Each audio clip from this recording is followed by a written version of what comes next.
Dr. David Litwa, and today I want to talk to you about the Samaritans. And as many of you know, I'm doing a project on Simon of Samaria, and in the past it has been hypothesized that Simon of Samaria really was a Samaritan, or that he continued to be a Samaritan after his baptism depicted in Acts chapter 8. So that Simonians were a sort of offshoot or offspin of the Samaritans. Now, it is true that Simon was from the region of Samaria, but I'm generally convinced that Simon wasn't Samaritan. At the same time, it's important to understand who the Samaritans were and why they appear so often in ancient literature among the debates about the truth of between Judaism and Christianity. The fact is, there were many Jewish sects at the time of Jesus. Many people know the Pharisees and the Sadducees and the Zealots, but not many people know the Samaritans, and Samaritans were just as, if not more important, than any of the others. In later Christian history, it's often the case that Christian authors will fuse or confuse Samaritans and Sadducees, because both did not uphold the prophets as canonical. But we should not be confused by that. It's also important to know that Samaria was more or less predominantly Gentile in the time of Jesus, at least the urban area. And so that gives us a kind of hint as to what's the kind of culture in Samaria. We know that Jesus visited there and didn't have a problem visiting there. And there were some interesting things that happened in Samaria right around the time of Jesus, which it's very helpful to know. So, with all this in mind, let's dive right in. Just to orient people here, Samaria is central Palestine, and Mount Gerizim is the center of Samaritan cult life. And north of Mount Gerizim was the city of Samaria itself, and in the foothills beneath Mount Gerizim was the Roman city of Neapolis, which is modern Nablus. So these are the places that we're going to be talking about today.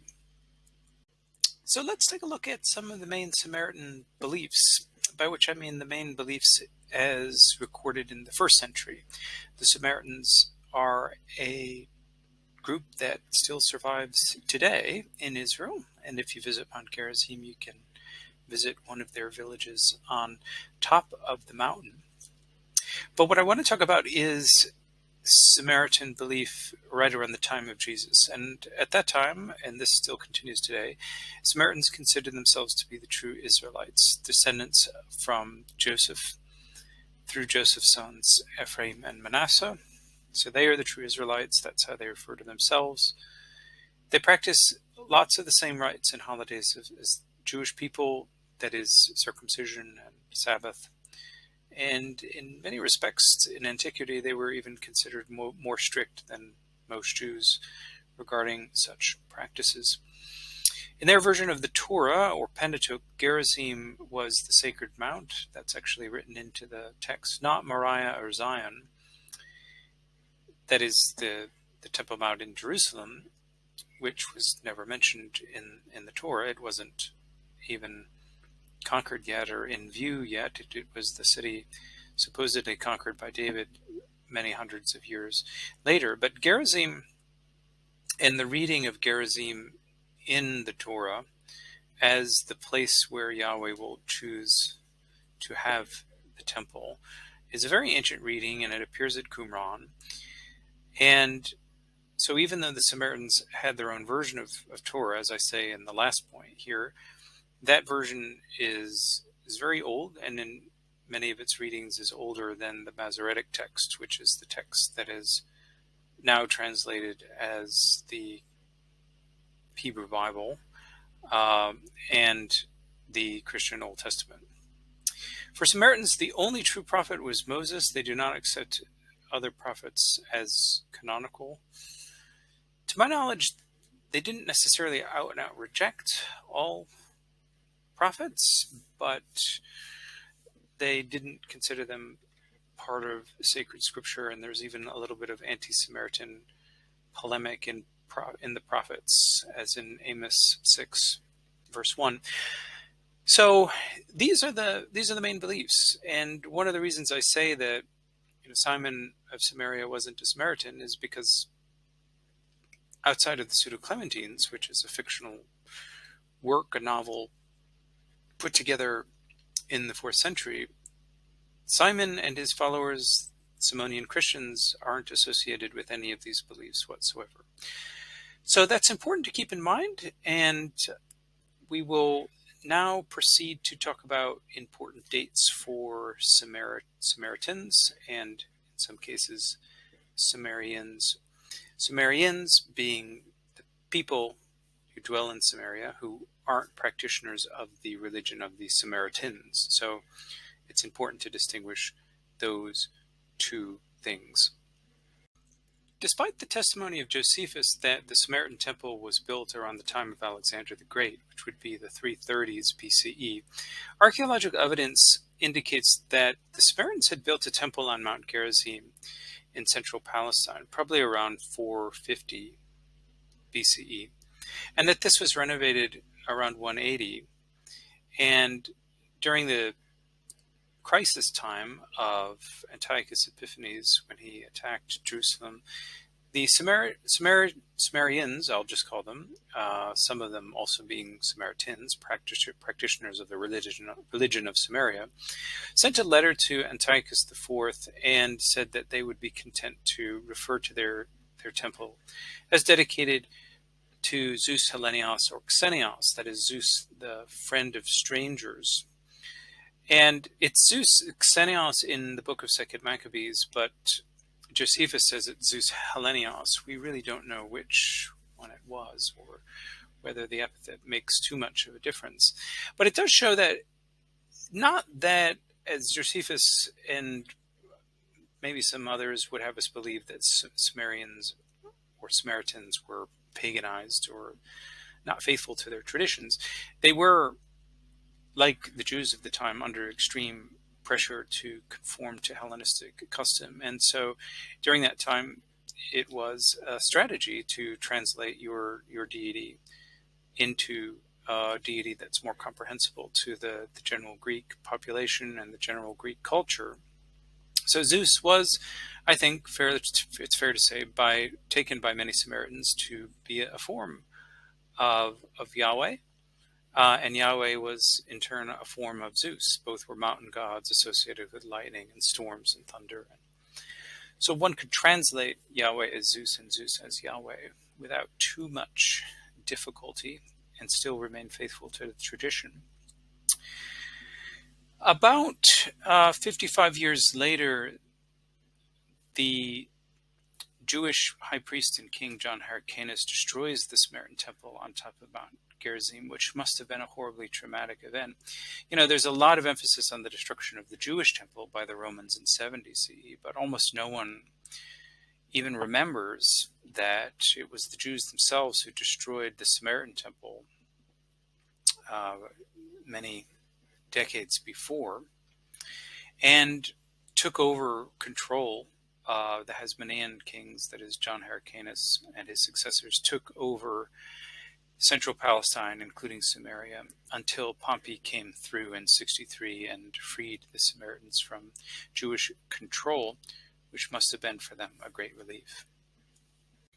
Now, getting closer to the time of Jesus, the main Samaritan city at the time was a city called Samaria itself, but this city had been renamed Sebaste in honor of Caesar Augustus and rebuilt by Herod with all the trappings of a great Hellenistic polis. That is, he put in a hippodrome or a racecourse, a theater, and temple, both to Zeus and Kori, that is Persephone. So it was a multi-ethnic place. It wasn't it was a main city in Samaria, but it wasn't dominated by Samaritans. Okay, so that's important to keep in mind. Samaritans mostly inhabit the villages. Herod's son from Maltese, who was a Samaritan or Sumerian woman, we don't know if she was Samaritan, her son Archelaus ruled after Herod until 6 CE, when he was exiled to Gaul.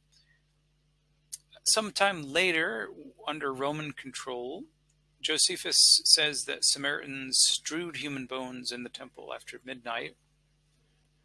This comes from Josephus, the Jew, who never really liked the Samaritans, so we need to take his testimony in a critical way. But this, if true, obviously whoever strewed those bones in the temple was trying to defile it, playing a very nasty trick. The most important event really for Samaritan history right around the time of Jesus, however, and of Simon, was the fact that Pilate slaughtered the Samaritans and their prophet at Mount Gerizim, or at the foothills, in 36. So this must have been another crisis point, and it's very fascinating because we don't know. It's Josephus who tells us about this prophet, and he says that this prophet wanted to reveal the instruments, or the sacred vessels, I should say, that were buried on Mount Gerizim by Moses. Now, we wonder if Josephus got this right, because actually Moses really never comes into Israel and into Gerizim, but possibly there's some kind of disconnect here. Possibly the tradition was rather that some later Samaritan figure hid the sacred vessels of the temple in the mountain somewhere.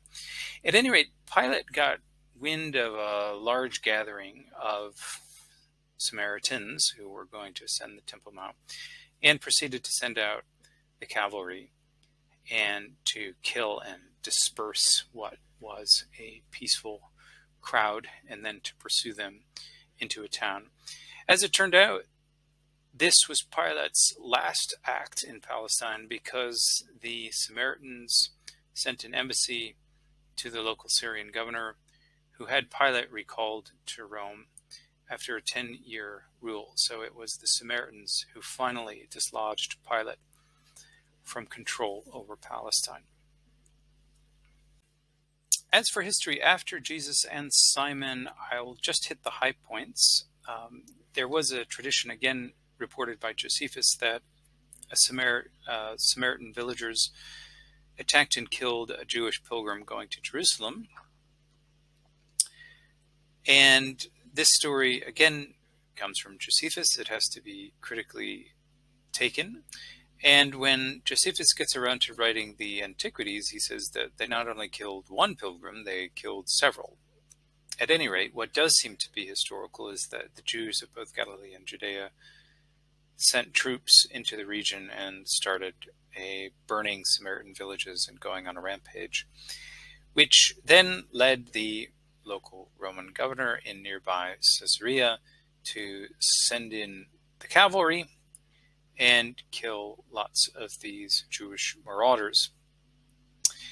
At any rate, it didn't end well for either party, and it seems that Claudius in the end favored the Jews over the Samaritans.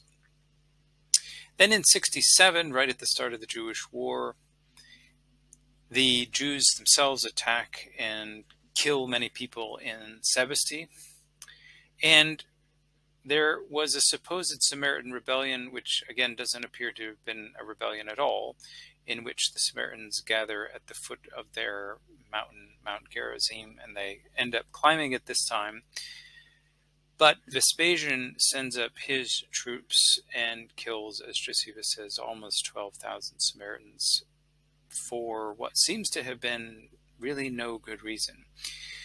At any rate, Vespasian, after the war, founds a major city called Flavia Neapolis, which then becomes the birthplace of Justin Martyr a couple decades later. This is right at the foot of Mount Gerizim and is near the site of ancient Shechem. Getting into the 2nd century, we find Hadrian, the emperor, forbidding Samaritans and Jews to circumcise their sons. Sometime between 130 and 135, we don't really know exactly when the order came. But what's more interesting for our purposes is that the next emperor, Antoninus Pius, finishes a temple to Zeus Olympius on Mount Gerizim, just as Hadrian built a temple to Zeus on the Temple Mount. Antoninus Pius, probably fulfilling a plan of Hadrian, builds a temple to Zeus, which shows that the main population of Flavia Neapolis was probably Gentile in composition, but perhaps some, if not the Samaritans, then many Sumerians would have viewed Zeus and Yahweh as equal, and thus it was perfectly fine to worship Zeus on Mount Gerizim. And the Romans put in a beautiful stoa, which is a line of columns and a massive gateway and a stairway, a marble stairway built up with 1,500 or more steps up to the temple, and it was a very, very beautiful and glorious sight indeed.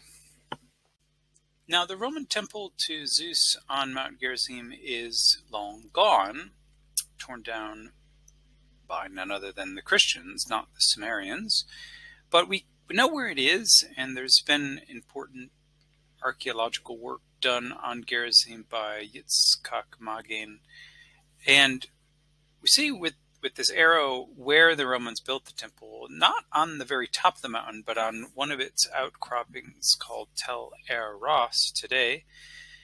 And sort of more central to the mountain was the altar, again probably to Zeus. And this, if you can imagine it, there was a stairway leading all the way from the bottom of the hill to the top of the hill, and I'll show you pictures of that which survive on ancient coins. At any rate, here is a picture of Mount Gerizim with Tel Er Ros and the Samaritan sanctuary that stands today on the top of the mountain, and in the foreground modern Nablus. And this shows you that, there were, when looking from this direction, two sort of peaks with, if you can imagine it, a gorgeous Roman temple on the peak to the left and an altar on the peak to the right. When the Christians got a hold of this, they let the temple, the Roman temple, fall into disrepair, and at the place of the sanctuary they put their own Byzantine church dedicated to Mary. But all that was later in the Byzantine history, and what I want to focus on, of course, is first and second history. So it was a temple to Zeus right there in the center of Palestine. And it is to our great good luck that this temple's image survives on many coins that were minted in Flavia Neapolis. And as you can see, some of the images are clearer than others, but as you can see, the coins depict the mountain, specifically Tel Er Ros, and in the later coins, this mountain is supported by the eagle of Zeus. And on the bottom of the mountain is a stoa, a sort of line of columns covered with a roof, and then you can see a magnificent stairway leading up to the mountain until you get to the temple, which was built on an embankment and visible to everyone from the town. It must have been a beautiful sight, and the Sumerians were very proud of it, proud enough at any rate to feature it on their own coins. The temple was probably not empty, and because on coins that I'm unable to show here, some of these coins depict Zeus right inside of the temple, and on a few coins we even have Athena and Hera standing to the right and left of Zeus. So this was truly an Olympian Zeus. And inscriptions to the Olympian Zeus survive, which were recovered from archaeology. So we know that those who used this temple probably were not Orthodox Samaritans. They were Sumerians who worshipped Yahweh in the form of Zeus. That doesn't mean that their religious devotion was any less pure than the Samaritans, but it is what it is. I wouldn't say that there's great evidence of syncretism here, but I would say that in the blend of cultural traditions, the Sumerians worshipped Yahweh under the form of Zeus and with a cult statue that was in the form of Zeus, and for them that was perfectly fine, and one should respect that cultural tradition and not dismiss these people as pagans. They were Yahweh worshippers who worshipped Yahweh as Zeus. Just quickly on further reading, I can recommend two source book anthologies by Reinhold Pommer, Samaritans in Flavius Josephus, and Early Christian Authors on the Samaritans. The full-scale archaeological dig, excavation, and discovery has been published by Yitzhak Magen as Flavia Neapolis, Shechem in the Roman Period. This is a very big 2-volume work, but chock full of interesting information about Justin Martyr's hometown and the areas next to it, what they found with regard to the Roman temple and the Roman structures there in the city. So if you can get your hand on it, that's a really nice find. There are, of course, other works, but these are the scholarly ones I would recommend first. In closing, I would like to thank everybody for stopping by to watch this video. I hope that it's helped you and piqued your interest. If so, let me know by a like and a comment, and I'm very happy to take questions as well on the Patreon. Really appreciate all of your support. Till we meet next time, take care.